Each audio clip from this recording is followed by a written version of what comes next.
السلام علیکم ورحمۃ اللہ وبرکاتہ۔ اگر کوئی بیماری کی وجہ سے کھڑے ہو کر کے نماز نہیں پڑھ پا رہا ہے تو وہ کیا کرے؟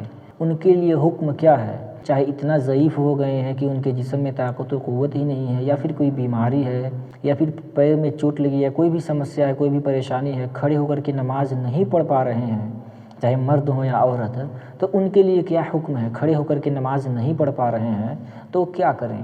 دیکھیے، پہلی چیز، بغیر عذر کے بیٹھ کر کے نماز نہیں پڑھنی چاہیے۔ لیکن ایک بات ہمیشہ دھیان میں رہے کہ نفل نماز جو ہے بیٹھ کر کے پڑھنا جائز ہے، یعنی نفل نماز بیٹھ کر کے پڑھ سکتے ہیں، لیکن نفل کے علاوہ چاہے سنت ہو، چاہے فرض ہو، چاہے وتر ہو، بیٹھ کر کے بغیر عذر نہیں پڑھ سکتے ہیں۔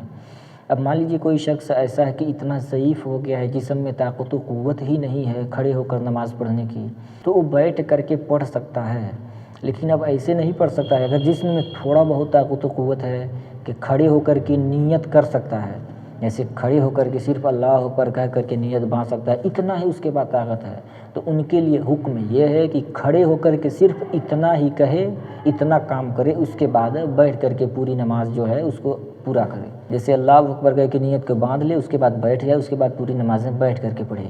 لیکن اگر ہو سکے کسی لاٹھی کے سہارے سے یا پھر کسی دیوار کے سہارے سے ٹیک لگا کر کے، جیسے یہ دیوار ہے، مان لیجیے دیوار سے تھوڑا سا ٹیک لگا کر کے اگر کوئی شخص نماز پڑھ سکتا ہے تو اس کے لیے حکم یہ ہے کہ دیوار کے سہارے سے کھڑے ہو۔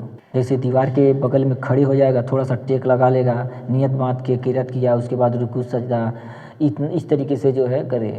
اب یہ نہیں کہ تھوڑا سا دقت پریشانی ہو گیا اس کے بعد پوری نمازیں بیٹھ کر کے پڑھے، کرسی پہ بیٹھ کے پڑھے، چاہے ویسے بیٹھ کے پڑھے۔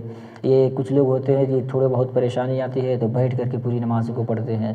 ابھی میں تراویح پڑھ رہا تھا رمضان شریف کے مہینے میں، تو ہمارے بغل میں تقریباً 50 سال کے آس پاس کا عمر تھا، تو تراویح پڑھ رہے ہیں، اس کے بعد پھر بیٹھ جا رہے ہیں۔ میں نے بولا کھڑے ہو جائیے، بغیر عذر بیٹھ کے نہیں پڑھتے، تو کہہ رہے ہیں پیروا درد کر رہا ہے۔ پھر میں نے کہا یہ نماز جو ہے نفل نماز نہیں ہے، یہ تراویح کی سنت نماز ہے، کھڑے ہو کر پڑھیے۔ تو انہوں نے کہا کہ پیر میں تھوڑا درد ہے نا، پیروا درد کرنے لگ رہا ہے، پہلے سے نہیں، نماز پڑھتے ہوئے درد کرنے لگ رہا ہے۔ تو پھر میرے کہنے کے بعد جو ہے تھوڑا شرمندہ ہوئے، پھر کھڑے ہو کے پڑھنا شروع کر دیے۔ تو اس طریقے سے بیٹھ کر کے نماز پڑھنا بغیر عذر یہ جائز نہیں ہے۔ اگر کوئی عذر ہے، میں نے ابھی آپ کو بتا دیا، ہو سکے تو ٹیک لگا کے پڑھیے۔ ٹیک لگا کے آپ نہیں پڑھ سکتے ہیں، بالکل ضعیف ہو چکے ہیں، صرف اتنا طاقت ہے کہ آپ صرف نیت کر سکتے ہیں کھڑے ہو کے، اس کے بعد جسم میں طاقت نہیں ہے کھڑے ہونے کی، تو صرف نیت ہی کر لیجیے کھڑے ہو کے، اس کے بعد بیٹھ کر کے آپ نماز پڑھیے۔ یہ ہے اسلام کا طریقہ، اور یہ ہے کھڑے ہو کر کے کوئی نماز نہیں پڑھ سکتا ہے تو یہ اس کے لیے مسئلہ ہے۔ میں امید کرتا ہوں کہ آپ کو اچھے سے سمجھ میں آ گیا ہوگا۔ آپ سے میری چھوٹی سی گزارش ہے، اگر آپ ہمارے اس یوٹیوب چینل پر نئے ہیں تو اس چینل کو سبسکرائب کر لیجیے، کیونکہ ایسے ہی اسلامک ایجوکیشنل ویڈیو آپ کے لیے میں لاتا رہتا ہوں۔